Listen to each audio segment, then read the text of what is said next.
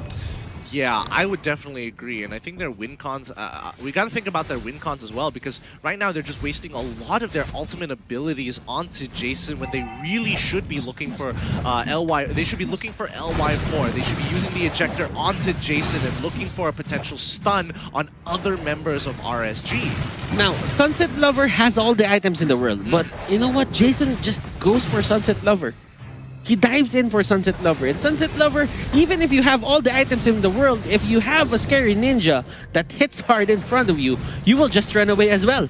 Yeah, I mean, no matter how much kiting he has, he just has to, you know, make sure he maintains that distance. Defender getting hit once again. He is stunned down, but he's able to buy a little bit of time with that vengeance. Jason going into the backline. Sunset Lover getting the snare onto him. Sync goes pretty far to the backline, but can't really do too much. Lil still alive and still has his immortality. Both teams expanding resources, but no net worth has been claimed. Sync right now is just unkillable. Like the way he moves, the way that he sustains off of his enemies, and I do think that, let's say that Benedetta really takes advantage of these kinds of strategies where everyone is in your face.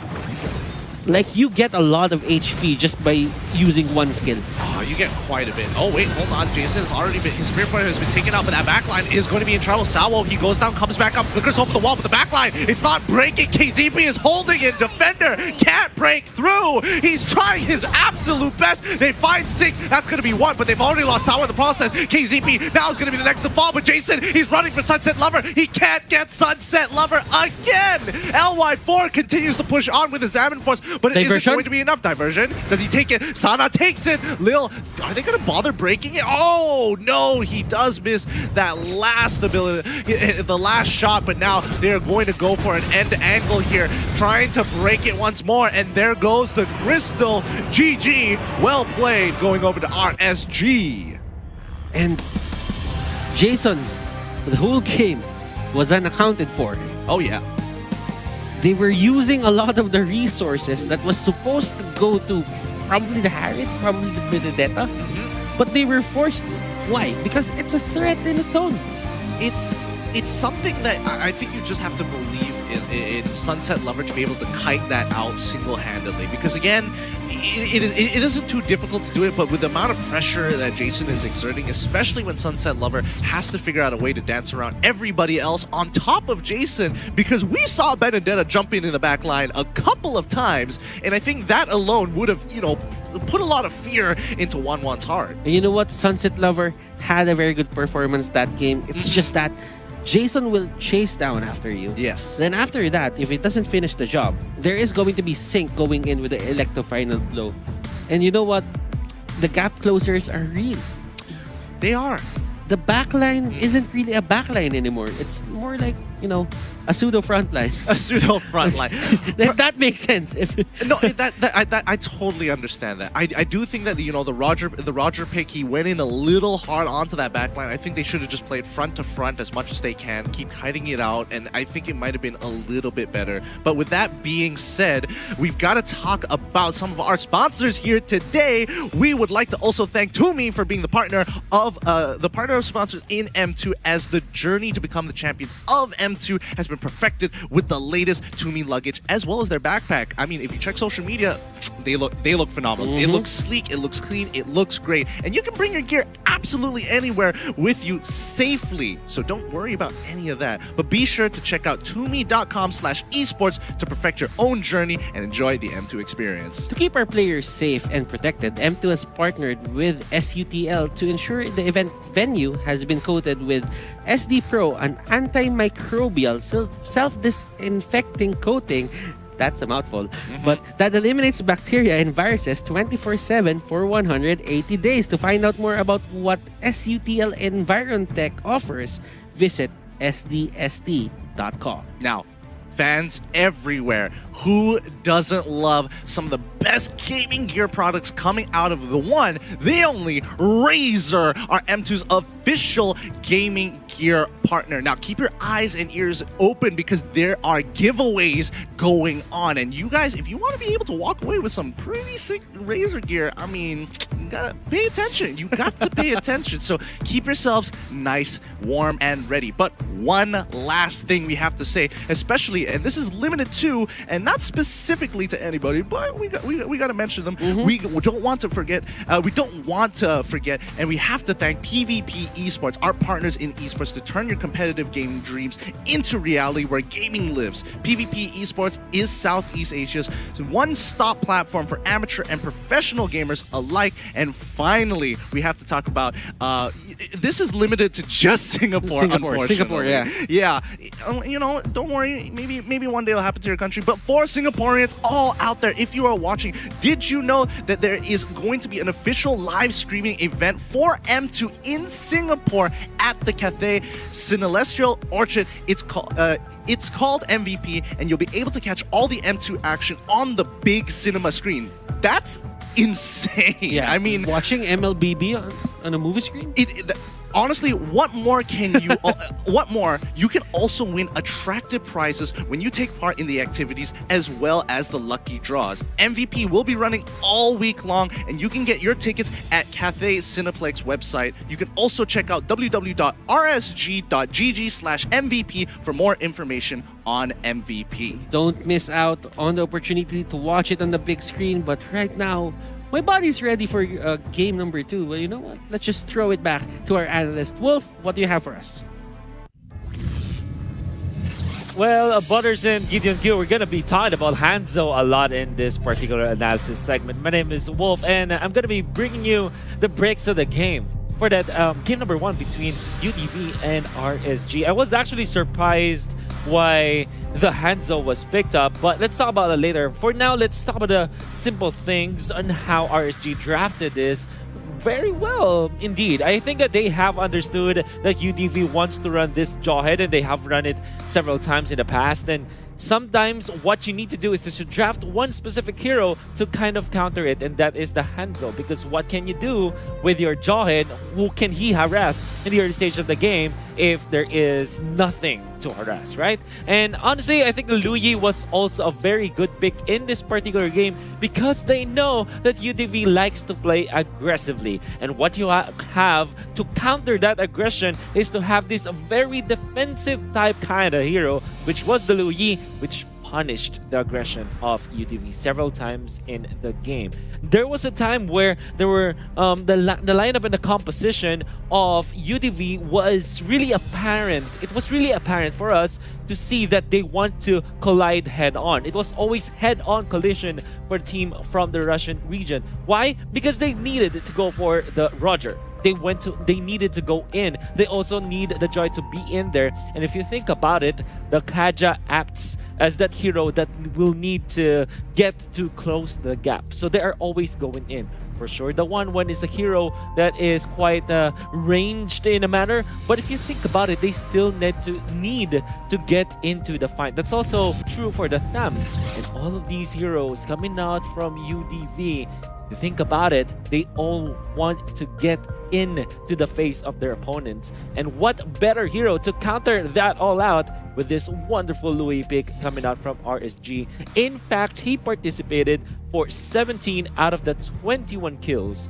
of RSG. Now, you have to look at the itemization as well. The runs that was first picked up by Sana on this Louis, it was his first item after, of course, the boots and the mask, and it made total sense against all of the sustain and the regeneration coming out from UDV. Also, to take note, I like the defensive items coming out from RSG. The breastplate and also an early casual dreadnought put in there. Dreadnought armor that was always perfect when going up against all of these physical-based heroes coming out from UDV. If you think about it, almost every damage output from Unique Days Vol was all based on physical damage. And this is not only the first time that they did it. In fact, game number 1 and game number 2 in their first series, they also focused so much on dealing physical damage. Just not much mixture of true damage, physical and magical. That's why it's very easy to itemize against them. All of the defensive items you can see from KZP with this Kiras, as well as this breastplate coming out from Sync. And eventually, there's really not much that Unique Devu can do against the defense of RSG. Now, do take note, this is not just a draft issue coming out from UDV. In fact, UDV, at a certain point in time, they were winning. But the problem is they had to hit against this wall. 5-2 and 12 was the Sana with the Louis. Well, technically it's not a wall, but it's like a trap where everybody from UDV just went ahead and be aggressive against RSG, and all that Sana did was to punish them. And yeah, there was an expression here in the Southeast Asian region, hashtag no Sana, no life, and it seems like RSG is banking on that fact. Every single skirmish that RSG won in the first set of, I guess in the early and the mid game, when they were trying to defend against the aggression of UDV, it was the Louis always present in there. Be it using the rotation and diversion into the duality combo, or be it a defensive diversion ultimate just to snatch that those victories, those skirmishes away from the Russian team. That was all from this Louis pick. Very well done. That has been just the simple breaks of the game. Or sure, there are many layers in there, and hopefully there are some improvements from UDV because they have not won a game in this. Well, we'll see and find out if game number 2 they will change their luck as we get it back to the casters for the analysis and the casting of game number 2.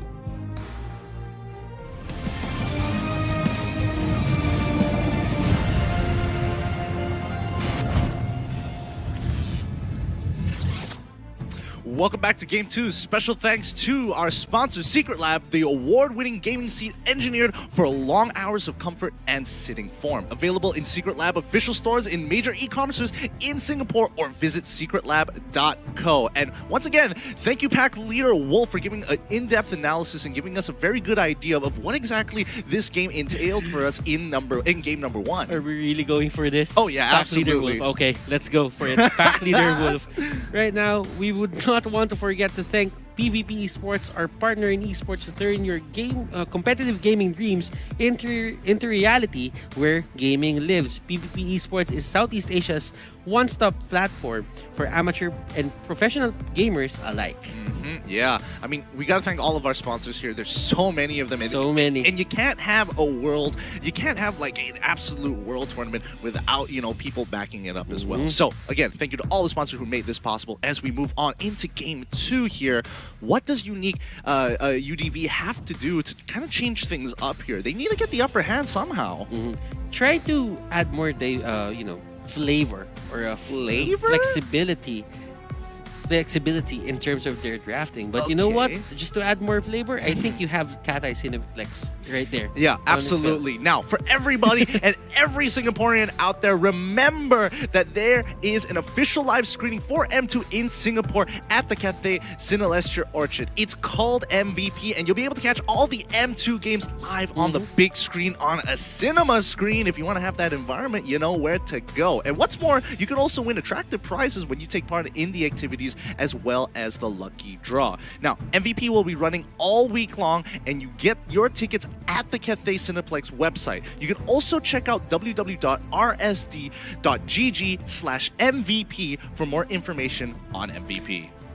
Make sure you support your teams, and if you're in Singapore, support your team by watching Team SG. Team SG. Now, RSG did some really interesting things here that we haven't seen a lot of other teams actually go for just yet. I mean, the Loi picks, we haven't seen too many people, but I just love the great utilization of her ult to be able to kind of sneak away into the brushes to surprise people almost out of nowhere sometimes with those hyper fast rotations. It's like the bans that happened, the Natalia, the Selena, the other hyper aggressive, Matilda.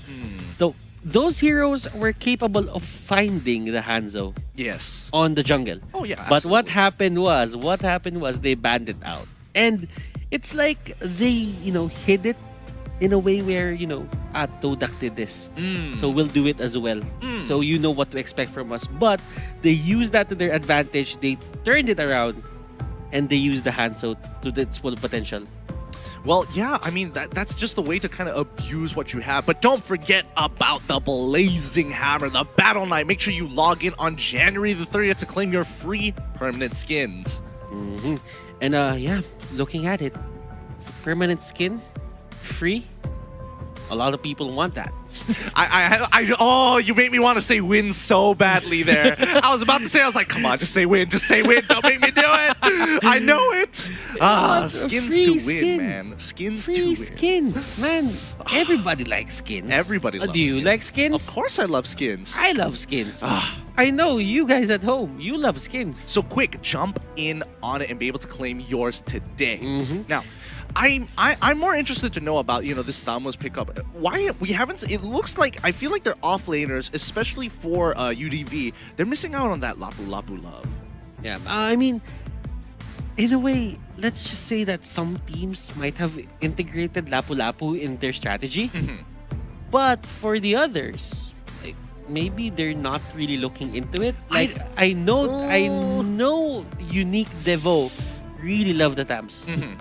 They do. They really do. But with that being said, you know what? Let's instead of speculating, let's jump right into the draft here and now to figure out what exactly both teams are going to go for, with RSG on the blue side and Unique Devo on the red. Now, Unique Devo, they've been very reactive to whatever the enemy is doing. Right now, my question is, are they gonna ban out the Hanzo? Just by that sole reason that they do not want to face it anymore. Your team and any of that shenanigans.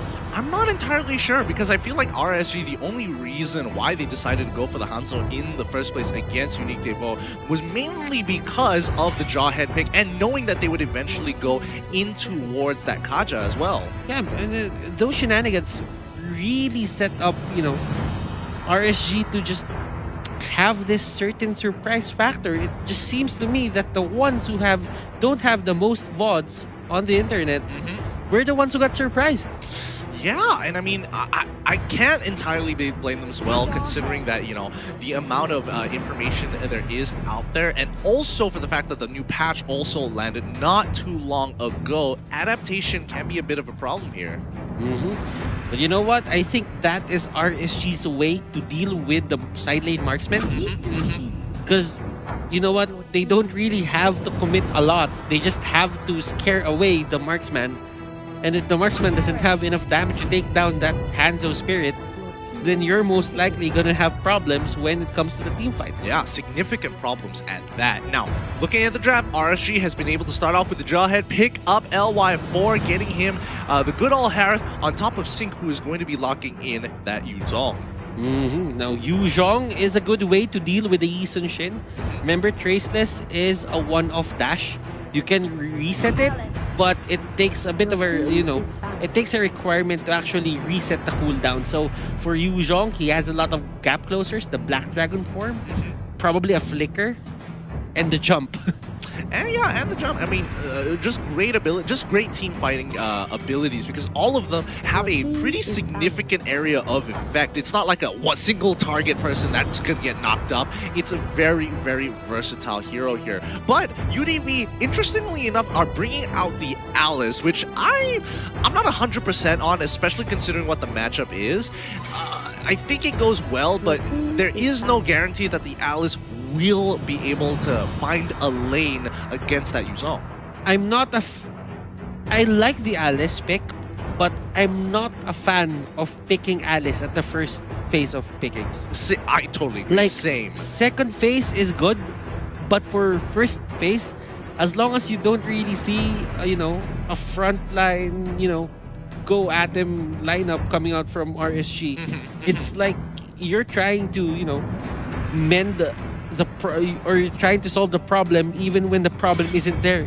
is it even there yet? I mean, it could just be some insane foresight coming out of UDV. Potentially, but... it could be a setup. I get you. Yeah, it could be that setup. So let's look at the bans and see whether it's going to occur. Because they get rid of the 1-1 as well as the Link. 1-1 definitely understandable, but RSG, they got rid of the Tigreal against Unique Devo. I feel like it's a little bit of a tell here. It's a little bit of a tell that the offlanes aren't going to be as strong as we're going to expect it to be. I do want to see RSG really take full advantage of this and lock in the Lapu Lapu just to show them how powerful this can be and how abusive that lane is going to be. Yeah, against a Benedetta, actually.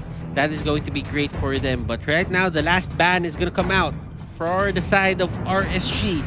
They have a second now, and they don't ban a hero. Oh boy, it looks like... a no-ban strat is still a strat. I mean, a no-ban strat is a strat, or they just couldn't find the hero in time. Yeah. Either or, Unique are going to have to take full advantage of this. It's like, oh, okay, no ban, that's not a big deal. We're just going to keep on playing. And it looks like they lock in the Grok. You mentioned this, Butters, earlier. Tell me more about it. They like to play the Grok, especially with their hyper-aggressive, play. And as you can see, they go for the Alice, and it all makes sense because right now, even though they don't have enough damage into the early game, one good power of nature could just, give them the potential to give the course, or the jungler, the side lanes, or the off lane to clean up. It gives you the extra push and damage. Just gets you that a little bit off the top to help you out. Definitely understand. But looking at it, RSG going to be... I'm not sure if this is a serious or this is going to be or this might be a remake. Potentially, I don't want to jump ahead of things because I am excited. I am really excited about this Alucard here, but I'm not 100% sure. But coming in from UDV, it's going to be the last pick is going to be that Veil. Has that hyper skilling that we're looking for, works well with Yi Shinshin in a lot of situations, and makes their team fight absolutely devastating. Now, looking at it, RSG, they pull off something out of the hat again. And you know what? Just looking at it, is this really an Alucard? Who knows? Maybe it's a remake. It doesn't look like a remake. It doesn't look like a remake. I'm worried now, like, no way! No way! No way they're pulling out an Alucard against Unique You know what? Devo. RSG is just opening the floodgates for the assassins right now. Open up! This is gonna be nuts. We haven't seen Alucard touch pro play ever in the longest of times. It has been way too long since we've seen this hero pop up. The last time it happened in the Philippines, it's probably MPL Season 4. And it was never touched again. For good reason or bad reason? For a bad reason. Oh my goodness. I cannot believe that this is going to be the day we're going to see Alucard touch the Land of Dawn on the world stage. Enjoy your meals, fans, because this is a once-in-a-lifetime experience. I know there are a lot of Alucard users here, but you know what? The realest guy in the room right now is Jason. He pulled that Alucard in professional play. It's nuts. It's nuts. I genuinely thought, nah, this has to be a remake, right? Like, nobody just picks Alucard out of nowhere, and now they're just going through with it.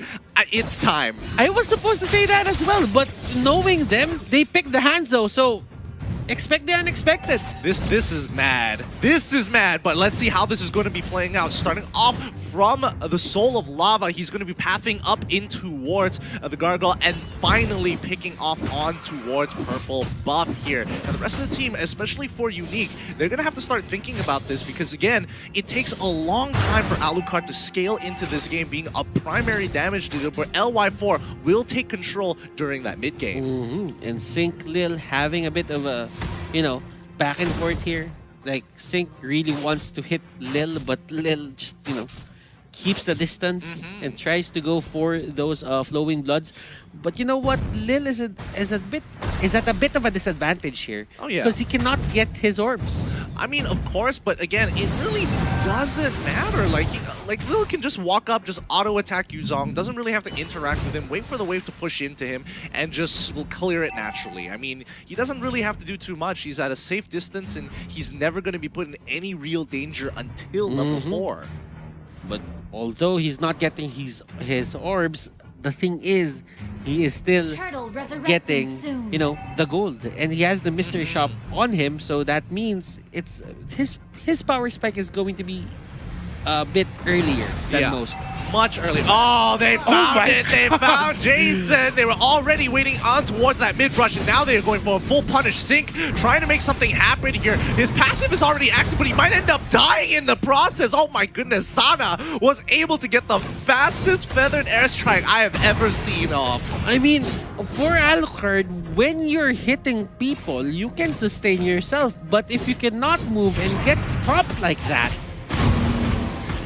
I mean, yeah, good job. I mean, honestly, it was a mistake on RSG's part, and Unique took full advantage of it. They trade 1-for-1, however, which is a little unfortunate, but let's see if they do it once more. KZP walks out with smart missiles to protect himself from that power of nature, but the rest of the team is going to be backing away. Looking down back on bot side, LY4 having to deal with Defender here, who's doing a pretty good job. And it seems to me that Unique Devo, they're putting Defender in spots where we need you onto the middle lane. Let's win this fight. But for LY4, RSG is like, okay, just farm. If we mess up, carry us later. You're our insurance policy.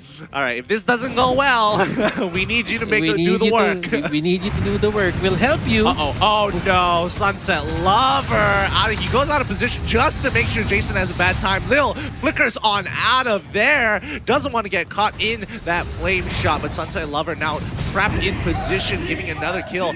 Is going to be going over towards, going towards RSG side. The only problem with Alucard right now, he's heavily kiteable by the play or the heroes here by the side of a Unique Devo. If you think about it, you have the Benedetta. If Alucard doesn't have the dashes anymore, how will you chase down the Benedetta? Oh, that's true. That's true. It is a pretty difficult situation to be in, and KZP just making sure that he is trying to, doing tank things as a support, just making sure he's getting vision, making sure he's putting pressure on his opponent. But when you're up against something like Grok, who has that, who just, as long as he sticks by walls, his passive procs in, oh look, I'm unCCable and I can just walk in and walk out freely. RSG right now just trying to give Jason a bit of space. I mean, Jason didn't have the, best 2 minutes of his life. So that's fair. That's fair. I can definitely understand. Let's have a look at the items actually to see how far he is or how behind he potentially is. LY4, Calamity Reaper already bought. Clock of Destiny being purchased by Lil here. Next Turtle coming up in the next 2 minutes. But so far this game has been pretty stale for the large majority of it. Nobody's making too much of a play. RSG aren't pushing for anything, knowing that they're going to be one man down. And Unique, as long as they stick together and play for the macro, it will work out. Unstoppable Force on the Sunset Lover as well as the Feather Airstrike, checking out 2 people. It's looking so good. Jason picking up one for himself. This was a really good pick coming out of KZP. Looked kind of trolled to begin with, but when the rest of Unique came tumbling down, Sana said hello. Feathered Airstrike. That was a good initiation coming out from KZP. He just went straight for that ejector. Look at this. He answered the problem already, which is Sunset Lover. Sunset Lover was forced to go out. He didn't have enough chances to, set up his ultimate, go for a good knock-up. And what happened there was another dead Alucard in the middle lane. I mean, it just happens sometimes, You go in really hard. What Alucard struggles to do is get out of these situations. Oh, but LY4 having to get away with the Xamarin Force. When you have Defender as well as a Yishin on your back, you got to be careful. KZP looking for an opportunity to try and turn this around. As you can see, that Sync trying to 1v1 one-shot and actually winning it out in his Black Dragon form. He's going to go for one more. Ooh, Defender manages to get on out of that with his eye for an eye, perfectly blocking the damage. Looking at it right now, as long as Sync is having a good time, I don't think one shot is safe. Yeah, one shot is gonna struggle. Yeah, one shot is gonna struggle. One shot is gonna get chased down by the Black Dragon form, and you can bet that it's either he's gonna die or he's gonna get back to base. That's fair. That is fair. But what do they do at this point in time for Unique? Once again, like, they're in a pretty good position. I wouldn't say they're too far behind as well. But you know what? Sync here, he's just, you know, staying in lane, just trying to do it as much as possible. And I think for Unique Devo, they just need to keep on securing the objectives. I mean, they are a poke composition. So as long as they position themselves properly, I think it would be great. But Sync here isn't backing down. Harith there goes down as well to the top lane. Oh, looks like they just got absolutely doved on there, and LY4 is the one to be punished. Sawo just making sure he is doing his job as a tank, giving that information, and more importantly, just cutting off those flank routes. And as you can see here, the turtle is the main priority here for the side of Unique Devo. They get it, and they get an advantage over RSG. Yeah, RSG is going to continue to try and hold out here until Jason is up to par. He has died 3 times, but at least he was able to get a kill and a major. Oh, he's so close to getting one more, but unfortunately, he is going to get blocked off as KZP is going to be biting the dust this time round. Jason is just going to get another assist there as he goes back into the jungle. So I guess that is the that is the purpose in life here for that KZP Johin. Yeah, he needs to keep catching Sunset Lover, or else Jason is not gonna have a good time. Oh, Jason, he's not even gonna challenge that, but he's able to get the buff in time sync, getting some good damage in. However, he isn't going to be wasting using his ultimate this time round. One shot caught out of position, hit by the feathered airstrike, doesn't get out of there in time. He overstayed his welcome, and he finally gets punished for it. Okay, so one shot there needs to be mindful of his position. Where should he be standing then? Well, I think anywhere, as long as he's not near the Alucard. Anywhere but not near the Alucard. As long as he doesn't push his luck with Jason here. Because the thing is, you overstay your welcome. You try to get a lot of these minions, but then again, if you could have just moved to another lane, you could have gotten the same gold, and you didn't have to go down. Yeah, and I mean, do they win in the team? Does Unique actually win in a full-blown team fight at this point in time? That is the question, because right now LY4 is online and they're trying to fight this. Look at this. But a lot of ultimates were used. If Unique Devo wants to fight, now's the time. I mean, they could. I mean, Benedetta is running up. They do find that first initial kill onto KZP, but again, KZP, he has taken the emblems just for it. He got to pull himself together, and he just comes back up pretty shortly after. Unique Devo. They really need to look at their options here. Defender trying to run away, and Sync just being the king of the bottom lane. Not really giving any space for those who actually try and stay and contest him there.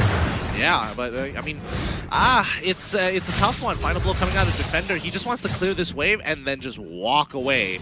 And it's not like Sync can actually catch him in a lot of these situations. Well, Sync here, he knows that he cannot catch the Benedetta, but as long as there is a way to deal damage, he will do that. Yeah, he tries to turn this around, and the rest... Oh, Sunset Lover! Oh, no! KZP, he's so out of position. He's trying to get out of there. He flickers on through. Sync trying to get some damage in, but again, it's looking messy. LY4 can't seem to get out of there. He manages to get a Chrono Dash to protect himself the last bit of health, but Sawo with a wild charge comes in hard with the help of Sunset Lover, absolutely demolishing the rest of RSG. It's going to be a 3-for-2 trade. Sunset Lover really loves the idea of heroes going in front and trying to take his allies down. Whenever Jason goes to the front line and he sees the dash, he always throws out his ultimate, and that's it. That's the only thing that they need. Yeah, I think at this point, if Sunset Lover catches at least 2 to 3 people with his ult, it's pretty much over for RSG if they don't have a flicker or some sort of ability spell to get on out of it. And look at this Unique Devo. They actually have the upper hand right now. We did see them get the upper hand, but it was the early game. But right now, this is kind of the late game. It's almost 12 minutes. Let's see how longer will they take, this kind of lead in their hands and not let it slip out? Well, we're just gonna have to wait and see here, because I feel like RSG, they do this more often than not, that they like extending it towards the later stages of the game. But I mean, the way that Unique has drafted kind of puts a big question mark here. So let's see how much they can snowball off of this. Sync having to get on out of there. He sees one shot. This is an awkward position to be, but can he? Oh my goodness! A full combination, not missing a single ability. Sync takes out one shot in one shot. But Sunset Lover is trying to bail the rest of the team out. Lil not being able to get on out of there. He tries to go with the flowing bud, but it still doesn't cover enough distance. Defender also rotating just in time. Sees KZP, gets a little bit of damage, but unfortunately not enough to put him under lethal pressure. And you know what? Yuzhong Sync, he was running away. He was running away from Lil, and he just, well, Defender, but he just saw one shot and literally just one-shot him with one full combo, and that is it for his life. But the Harith pick off there, that was crucial. Make that too, as they take down Alucard as well. Yeah, and this means that they are going to be resetting the Lord, and RSG once again getting punished for these objectives. It's so difficult for RSG to take these neutral objectives. Because of all the, control potential that, Sunset Lover has. I mean, Sunset Lover right now is playing like a monster. Yeah, I mean, he absolutely loves the fact that every time these neutral objectives comes up and RSG just kind of gather together all in one place, it just becomes a juicier target for him. But he has... Well, for the side of RSG, they have no choice. It's either they put Shawhead on Veil duty, or it's the only thing that you can do. Will you send Sync to chase down after Sunset Lover when he can go for the, one-shot Yi Sun Shen? I'm not entirely sure, but let's see how Jason scales up into this game. Let's have a look at the items to see how far he has come here. Yep. He hit level 14, and it looks like he is just almost breaking in towards that Blade of Despair. And he is, he is late in his items. He should have had his Blade of Despair if this was a normal game, but Sunset Lover is doing a great job containing people onto the side of RSG. Yeah, KZP is still doing it, and even though they lost in the inhibitor turret, it's no big deal as long as they keep up this run. And Sync getting some good damage onto Sunset Lover. They push him out, but Lord finally going down. This could be the option that they're looking for. Sync getting a great knockup. Can he find one more? No, he doesn't, but he lands and still survives. It comes with a feathered airstrike as well. Again, everybody is at literally 1 HP. One shot, 1 HP. Defender, he's got 20% of his HP. Even Lil is at 1 HP. Will this be our first 3-game series for the group stages of day number 1? We only had 2 zeros, but right now, Unique Devo, they might take 1 game away from RSG. Yeah, they might. They might actually be able to do this, and I don't know whether, what went wrong? Was this Alucard pick that costly? I mean, looking at his score right now, 263, he's not doing his job, obviously. Yeah, he is. I mean, Jason is struggling getting in on this. Lil tries to bait out something with the flowing blood as well. Doesn't get, luckily the alt is still a toggle. They changed it to a toggle, which is nice. ZP getting really hurt coming in from the wind blades from Sunset Lover, but again, missing all 3 inhibitors, super minions coming in from every single wave. Unique finally have an option, but Sync going to be starting off this initiation with KZP unstoppable force onto one shot. He is able to flicker on out of there, but this allows Sync getting a triple knock up there, looking for any options here to get the kill, but he finally goes down. One shot able to kite it perfectly, and Jason as well could not seal the deal. This is it. Unique finally find their first win in M2 against RSG, but not yet. Not just yet. They cleared the wave. Sana saves it for a little bit longer. Will this be a deny of this win? Let's see, can they defend this? RSG, they are running on fumes. Yeah, they are, and finally out there's the angle. One shot, oh, he gets locked down, but that's gonna be it. That's gonna be it. GG, well played, going over to Unique Devo. I mean, these guys, Devo, I mean, these guys done such a great job here, and RSG really getting punished for that Alucard pick. Looking at Sunset Lover, this might have been his best game. Well, this is his best game in the M2 World Championships.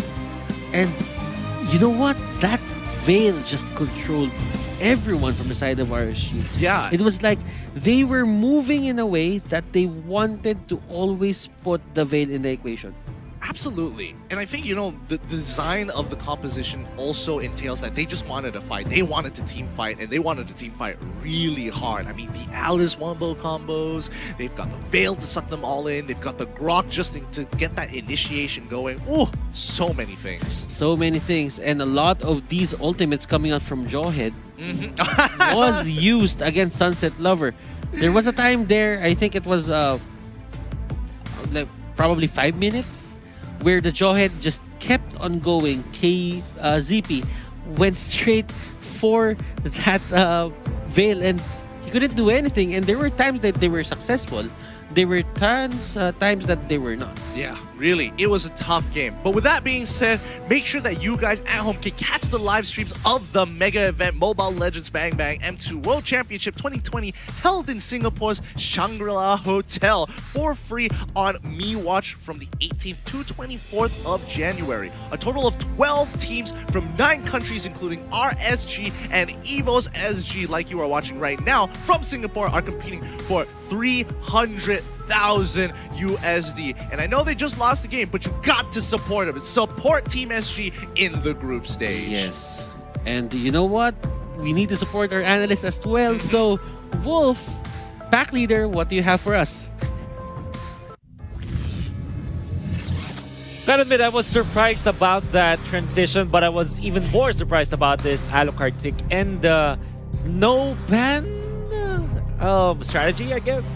But then, definitely speaking, I think this is a surprise to everyone.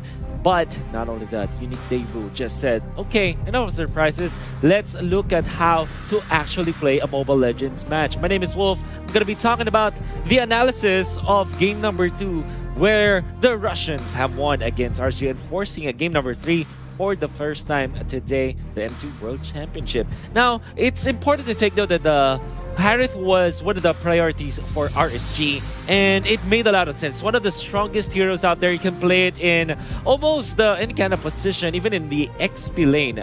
Perhaps not the tank role, but almost all of the other 4 positions you can play him. And in this time, it is one of the strongest heroes out there in the meta. But the answer from UDV, which I really love, is that they used their knockups to their advantage. Using the Grok as well as this Veil, which is almost unlimited from any kind of range. There's so much reach on the side of UDV that's incredibly hard for RSG to get away from them. Not only that, they also ported in and deployed this Alice, which is a natural counter to the Harith from the olden days, because you get the flicker, you get the instant stun from the Blood Ode, and you also have an incredible amount of reach. Now, RSG, I like their idea. They kind of went in to go for a chase kind of lineup. They want to close the gap. They want to get to the backlines with this Yuzong. It's wonderful. You also have this Alucard in a way that we want to go to the backlines as well as the Jawhead, but it wasn't enough because there's just so much poke potential coming out from UDV in this particular game, and then they used it in their advantage. I love the fact that the knockups from the Veil as well as the Grok was used in perfect execution against this run at you draft coming out from RSG. Looking at the items, obviously RSG are not getting the most out of this Alucard, and you know what they say, sometimes people, when they draft these weird out of the meta picks, you try to make the most sense out of it. You try to justify its pick on how Jason on this Alucard can chase down the backlines of UDV, but that did not happen. Unfortunately, Alucard will not work, at least in this particular draft against UDV. Why is that the case? because even when Jason on this Alucard does have some sort of chase down potential, the biggest problem here is with his gap closing tools, he first needs to attack heroes. He needs to constantly be there in front of the lineup of UDV, and you cannot do that because of the amount of anti-gap closers from UDV. And what are those tools? Again, the knockups or those instant stuns from the Alice, and obviously the dashes or the mobility coming out of the Benedetta as well as the Yi Sun Shin. And all of these anti-pursuit type of lineups from UDV just made wonders against Jason.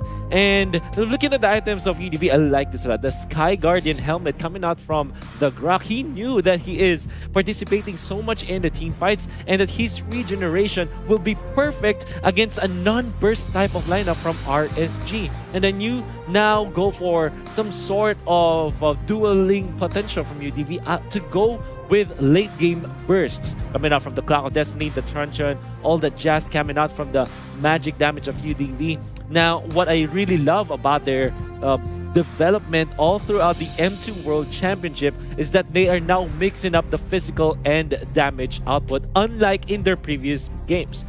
Normally, the last 3 matches of UDV, they just focused on 1 mage, 4 physical damage dealers. This time, they put in a lot of magic damage to kind of mitigate their damage output. Now, 6, 1, and 8. 1 assist short of a legendary performance from this Veil user, Sunset Lover. Loving the scarf, by the way. And he really put his team in a winning position in this particular match. They only was caught once, and for the entirety of the match, just making it so that the Jawhead will not have a good time. Him in combination with the Grok player in this particular game, they stopped the progression of this Alucard. They made it hell for that Jason Alucard in this particular game. I can't imagine anybody in his position to play properly, let alone in a world championship where world-class caliber teams are competing. Unfortunately for RSG, they will have to win this at 2-1, or will it be a unique Devo victory finally? That's what they wanted to do. They will only play 2 best-of-3 series. Both of them actually will be playing only 2 best-of-3 series, and you don't want to be on the losing side because now, again, you will want that slot in the playoffs for sure. Again, that has been the 1-1 result for both of these teams, and I'm excited to see game number 3. But before that, why don't we go into a very short break as we prepare for game number 3. See you after this.